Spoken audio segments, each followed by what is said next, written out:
महिलाओं पर अगर विशेष ध्यान दिया गया होता तो माई बहन योजना के तहत 2500 रुपया हर महिलाओं के खाते में देने की घोषणा किए होते।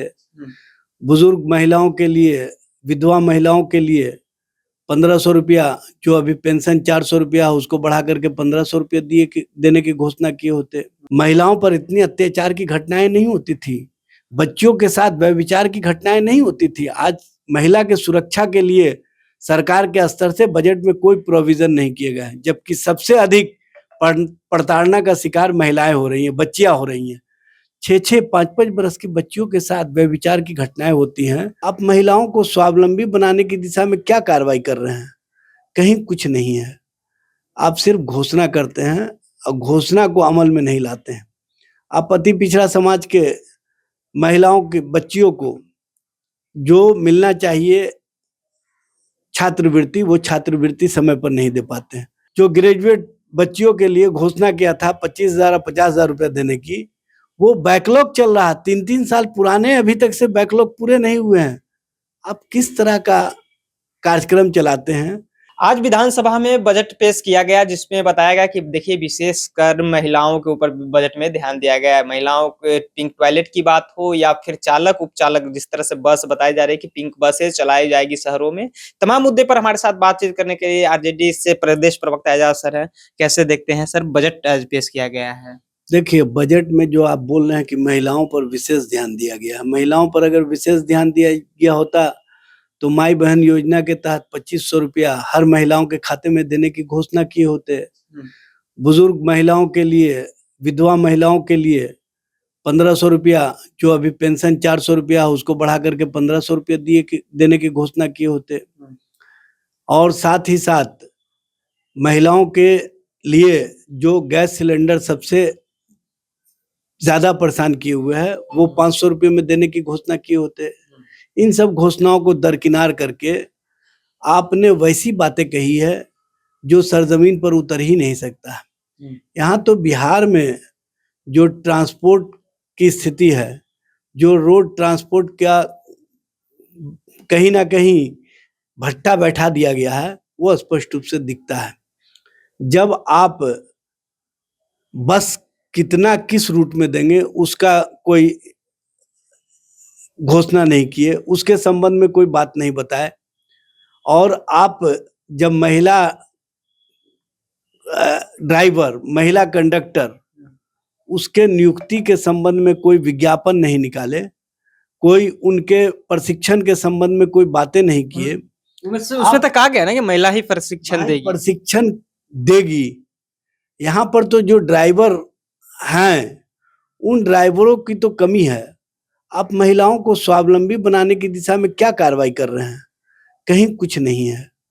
आप सिर्फ घोषणा करते हैं और घोषणा को अमल में नहीं लाते हैं। आप अति पिछड़ा समाज के महिलाओं की बच्चियों को जो मिलना चाहिए छात्रवृत्ति, वो छात्रवृत्ति समय पर नहीं दे पाते हैं। आप पोशाक सही पर समय पर नहीं दे पाते हैं, जिसके कारण बच्चियों को इस साल का पोशाक अगले साल पहनने के लिए मजबूर होना पड़ता है।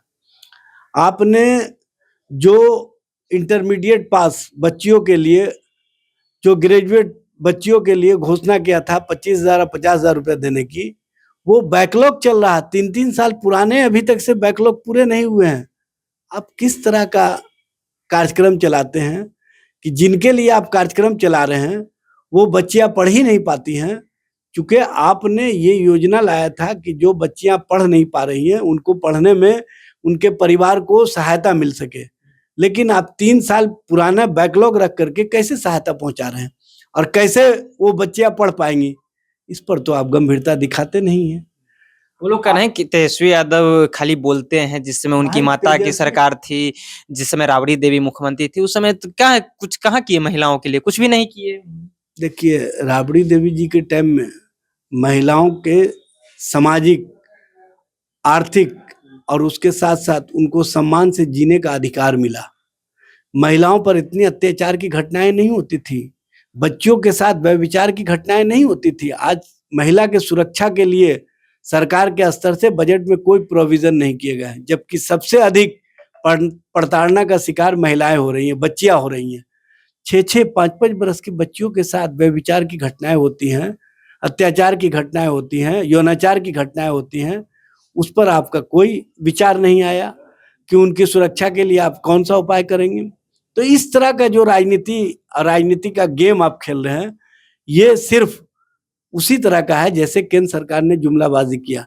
केंद्र सरकार ने घोषणा किया था ग्रीन एयरपोर्ट का, उसके लिए बजट में घोषणा तो सिर्फ कर दिए, राशि आवंटित नहीं किए। उसी तरह से आप पिंक टॉयलेट की योजना का घोषणा किए हैं, आप महिलाओं के उत्थान के लिए बसेस चलाने की घोषणा की है, लेकिन उनके लिए बजट में प्रोविजन कहाँ किए हैं और कितने पैसे देंगे ये तो आपने घोषणा ही नहीं किया।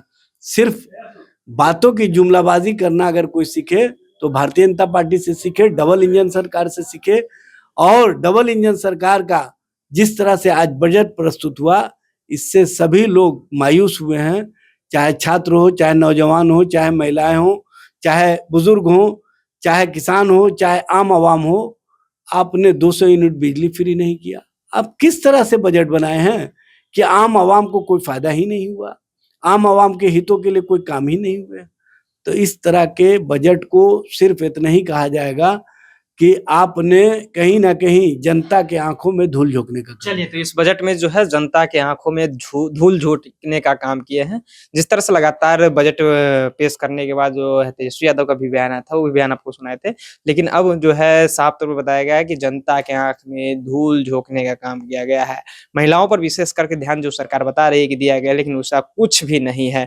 तमाम मुद्दे की बात सुनने के बाद आपकी क्या प्रतिक्रिया है? अपनी प्रतिक्रिया नीचे कमेंट बॉक्स में रखिएगा। आप देख रहे थे जनता जंक्शन। बहुत बहुत धन्यवाद।